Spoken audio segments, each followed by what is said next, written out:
don't think so. Yes, there was. I hated not being picked. Well, you were a little bit late in coming forth, you know. Yeah? Never gave me a hint. I had everything. I had your youth on my side and everything. Well, there were a few little, sort of a little... All right, get out of here. That's character building. I have the same trouble. Oh, listen. Just to show you there's no ill feeling. Cobby, do you take a drink at all? I do. Oh, bless you. Don't be much in this little ginger ale. What makes a good James Bond? A good James Bond, we've had several of them. Yeah. I think you can take right from, thank you, from Sean, Roger, and our present Timothy. And that would give you a very good example of what a good Bond is. Yeah, they're all different, aren't they? Well, it's just a bit difficult sometimes when, as Tim has done, has taken over. Yes. You know, the public take maybe a Bond or two to get used to them, don't they? That's true, but Timothy took to it like a duck takes to water. Yeah. And he was right there when we wanted him, and he was exciting, gave us all of the Bond strength that we need. Who are your favorite villains? Who'd you like? I mean, the old villains are terribly important, aren't they? Yes. Well, Goldfinger was a good villain with Gerd Frober. That's right. That was my favorite Bond movie, Goldfinger, I think. Was it? Yes. Yeah. I don't know why. Then we had cheers. Cheers.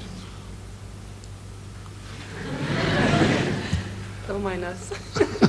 Have you finished your drink already? We poured one out for you earlier, you know. We had some very excellent villains. Yeah. At the moment, this is the 16th. Sanchez. Yes, Sanchez. Well, he's superb.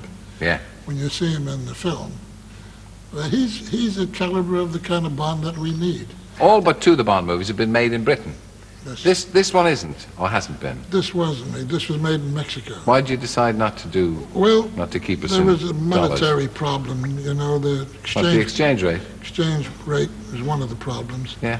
And we needed the scenery of Mexico, and that type of scenery, and it was exciting to be there. We had a few little hiccups there that weren't very good. I was laid up in the hospital for working in the altitude, but outside of that, it all went very well. Are you still as enthusiastic about making them as ever? Yes, I'm enthusiastic about it. I'm 80 years old, and I'm still enthusiastic about making Bond. Bond will go on forever. What about this one? This one's got a 15 certificate. Yeah, well... You can't be happy about that. Not very happy about that, but that was the choice of the censor. We didn't agree with him, but there you are. He calls the shots. Are you happy with it anyway? You happy with the movie? I'm very delighted about it. Well, I wouldn't say, you know. You know. But I am really, truly delighted. I don't expect you to tell me it's a rotten movie, no. No, it's a good movie, and you'll enjoy it. Good. And the public will enjoy it. I wouldn't sell it to the public if I didn't believe in it. Well, you've given good value for money in the past. I hope so. And you will again. Thank you. Cubby Broccoli. We're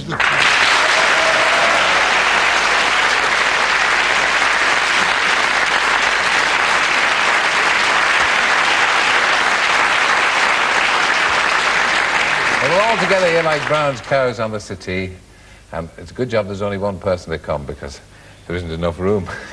So if you three will stay, please. We couldn't do a James Bond special without the august and menacing presence of the Superman commander himself. Now, this man took over the role in 1986 for The Living Daylights and carries his Beretta into License to Kill, and as usual, it's no picnic.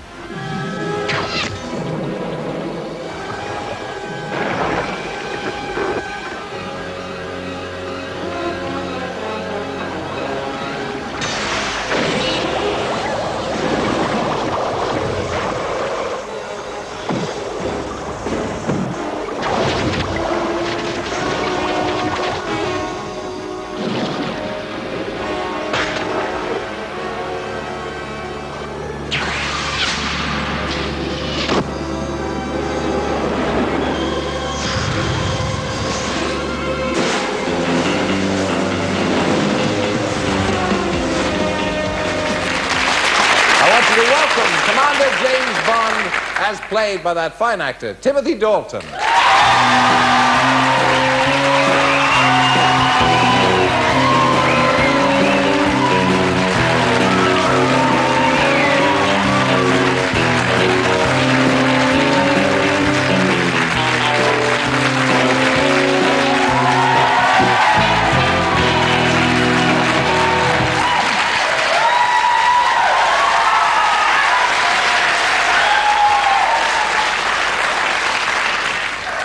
looks very dangerous, Timothy. I mean, did you get involved? I was asking Robert this earlier. Did you get involved in much of the stunts yourself? I like to get involved in everything, yeah. Yeah. That sequence you've just shown, I had to learn to scuba dive for. Well, that's great, isn't it? I think so. Yeah. Well, I think it's important that, that the audience identify with Bond. Of course. Yeah. And if they can see that he's there, then they will. Yeah. What about... You look Jesus Christ, I'm terrified. You're James Bond. You can't be. Well, you're Timothy Well, I'm Dalton. not at the moment. And you can't Cheers. be. I know, it's funny, isn't it? No matter how experienced people are, they come and they sit in the city and they get a bit nervous. But there's no reason for it. I mean, you look perfect for the part. You are perfect in the part. But you turned it down twice.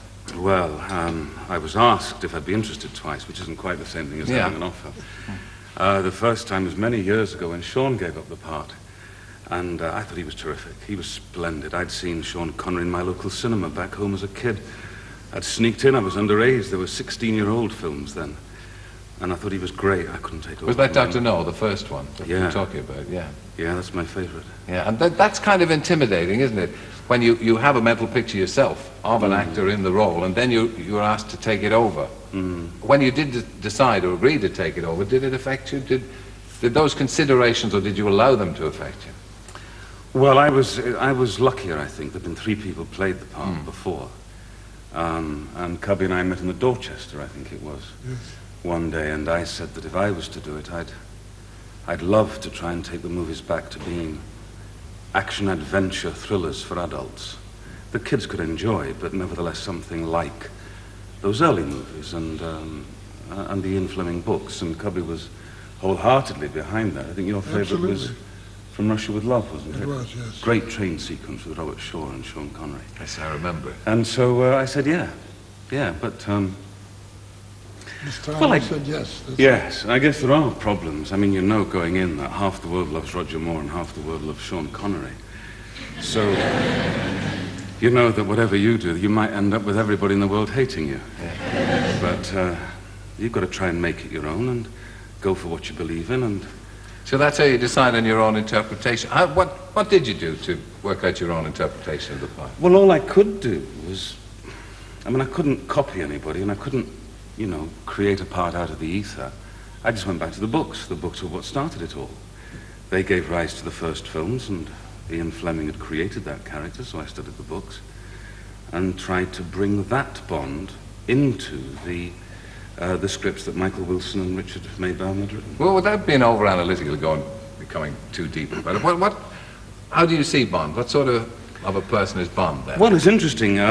Cubby's wife, Dana Broccoli, was down in the basement of the office the other day and pulled out some old cartons full of, you know, old dusty papers. And among them were some unseen Fleming notes. He described Bond as a blunt instrument of government, as a man who is dangerous, ruthless, morbid, relentless, tenacious, a man who would sometimes, determined to get on with his job, but who would sometimes, if he saw a woman who was in danger, he would sometimes rescue her, but then again, sometimes he wouldn't. Now, you actually trained as a classical actor. Yeah. I know, actually Robert did as well, Yeah. as well as being a singer. Do you think playing Bond is good or bad for that? I mean, is that... Oh, is it's that, been is- terrific. It's not counterproductive for your career? No. It's been terrific because last year, in between the 2 Bond movies, I did a play in the West End of London, a Eugene O'Neill play called A Touch of the Poet with Vanessa, who you've interviewed. Yes. Here, in fact, couple you of interviewed times. her when we were doing Taming of the Shrew together. And we always got people at the stage door who came and said, I've never been to the theatre before. I only came because you were James Bond, but didn't expect to see this sort of grey-haired, Yeah. paunchy drunkard on the stage, and said they loved it, and they were going to come to the theatre again. So it helps to fill the theatre, it brings people, it doesn't help at all. It's no hindrance whatsoever. And of course, you've made a couple of mini-series, and I know you made a movie, because I wanted to ask you about the movie in Hollywood with Mae West. Now, it wasn't a great movie.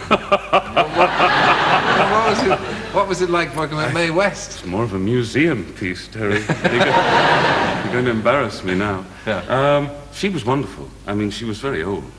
And I think if you keep that in context, she was vain enough to lie about her age. She said she was 84. they knew she was 87, and people that really knew said she was 91. So within that context, you are dealing with a lady who day by day got stronger and stronger, always had the funniest lines. When everyone else was sitting around a set trying to work them out, she was fine. I know you're one of those involved, and I'm sure Robert isn't, most actors are, in this Rose Theatre. Yeah. And which is why you're wearing the rose and hoping, as indeed we did a program mostly about Peggy Ashcroft and Athene Sila. So we wish you luck with that. And I know you're committed to it. It's good to have you all. It's nice for you all to join us and celebrate the new Bond in this way. So nice thanks. Thanks very much indeed, Terry. Thank you all for coming. Good luck with the meeting.